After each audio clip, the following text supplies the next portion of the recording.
Did MGTOW kill dating? Here's why. Hey gentlemen, welcome back to Alpha Legacy. Dating is the primary method people use to meet mates in the modern day, and we have been raised to believe it is a natural aspect of life. Dating, on the other hand, is the worst approach as it fails most men and women. There are better strategies for finding a suitable long-term partner than dating, even though we all joined the line believing we were doing what was necessary. You have to understand that, given that men don't get to pick their partners, women have more options in today's dating society. In contrast, women are the ones that decide to get into partnerships because they have the last say over which man they will allow access to their bodies for bedroom pleasure. Males have always been the ones to break the law and risk their lives to protect their families and children. This has been the case as long as men have had power relationships. The current situation is one in which any woman can decide whether or not a guy had ravished her or not by giving him consent or, more lately, canceling consent after the act has taken place. This is because women can now take the initiative in the dating market. This has resulted in the current situation in which any woman can decide whether or not a male would ravish a woman or not, which is against the law. But I digress. The only form of dating back then was courtship. There was no such thing as a date. When compared to courtship, dating is a relatively new phenomenon. Authorities, lawmakers, and civic leaders were disturbed when women stopped needing their fathers' and husbands' protection and started dating strange men.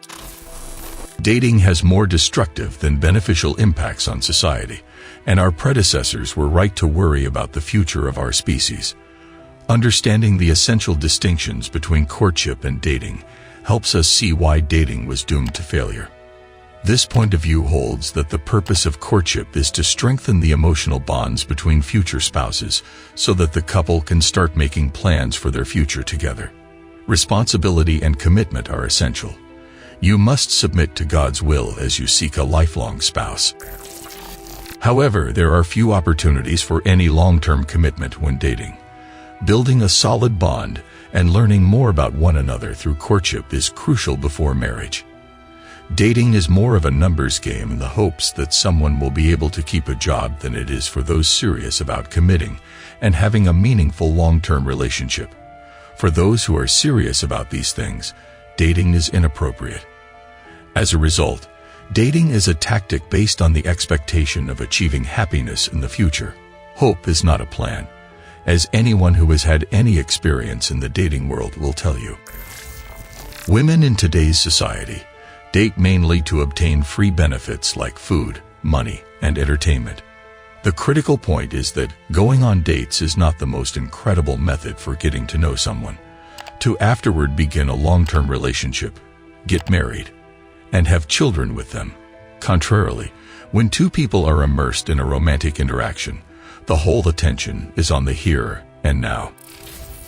Women desire men who are at the top of the male dominance hierarchy. The number of single people actively looking for a companion is staggering. Contrarily, monogamy is a behavior that makes perfect sense in a society where men and women make up equal portions of the population. Monogamy is presented as an illustration because it demonstrates that, in theory, everyone would have equal access to a mate. For this reason, it is used as an illustration. Humans do not engage in monogamy. Instead, we are polyamorous. Being polyamorous refers to having and sustaining relationships with multiple people at once, although some people might be excluded from the dating pool based only on this information. This is not the case. The dating scene's demise is partly caused by inaccurate information, which is a secondary factor. Despite your circumstances, I will never feel sorry for you if you consider believing all women. Men usually get the impression from dating women that they are not who they seem to be.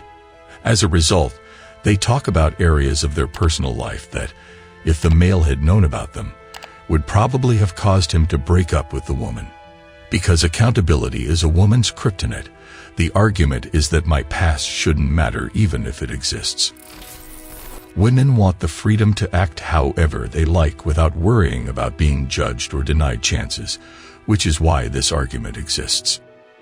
Knowing this information can influence a man's decision to stay in a relationship with a woman if he is committed to doing so for a long time and doesn't want surprises. Women would go to great lengths to deceive their partners in love relationships, selling them on an idealized version of themselves when in reality, they would have ended the relationship if they had known the complete truth about them. Imagine a woman who had abused drugs and alcohol and cheated in her prior relationships.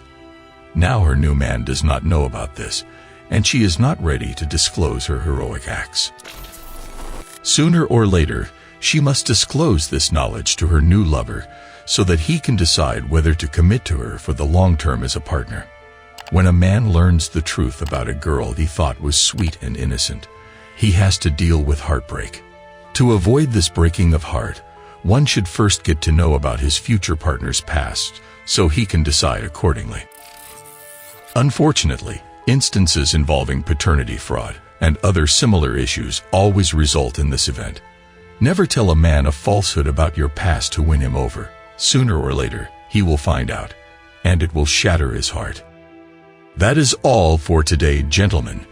If you want to see similar videos, don't forget to like, share, and subscribe. Press the bell icon so you don't miss any upcoming videos.